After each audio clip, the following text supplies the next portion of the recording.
Hai, ketemu lagi dengan saya Putri Reza, masih di Project Review. Kali ini tema video kita fun aja, nggak bahas soal review atau first impression, dan kita akan saling sharing.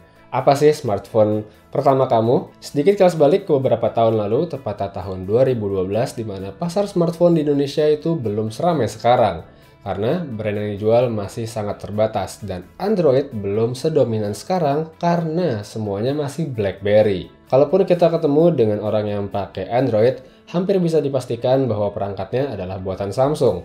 Kalaupun ada yang lain, misalnya HTC, itu jarang banget. Atau mungkin platform lain seperti misalnya iOS, iPhone, itu masih dikit banget. Nggak kayak sekarang, dimana kita bisa menemukan iPhone 6 di mana-mana. Saat itu, sekitar 2012, saya juga seorang pengguna BlackBerry, tepatnya BlackBerry Gemini 8520. Saat itu saya mau ganti platform ke Android, tapi karena melihat Samsung itu terlalu mainstream karena ada di mana-mana, akhirnya saya mencoba mencari merek lain dan pilihan saya jatuh ke HTC. Waktu itu sih ngidamnya HTC One X, tapi karena buat seorang mahasiswa yang baru lulus, HTC One X itu mahal banget. 5 juta rupiah, itu mahal banget saat itu.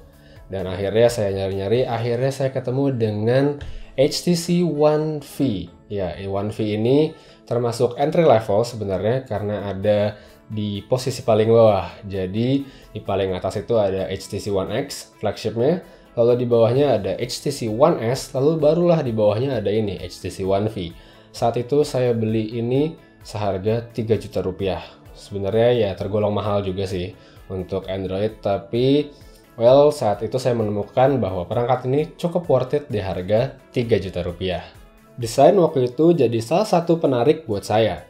Ada lengkungan di bagian bawah ini bikin One V beda dengan yang lain. Gunanya apa? Mungkin buat ergonomis pas nelpon. Ukuran perangkatnya ringkas dengan layar cuma 3,7 inch, sehingga mudah dioperasikan dengan satu tangan. HTC One V ini juga punya baterai yang nggak bisa dicabut dan kapasitasnya cuma 1500 mAh, dan itu nggak banget. Tapi tetap aja sih saya beli. Ngomong-ngomong soal layar, resolusinya 800x480, jadi bener-bener not bad untuk ukuran ponsel di tahun 2012.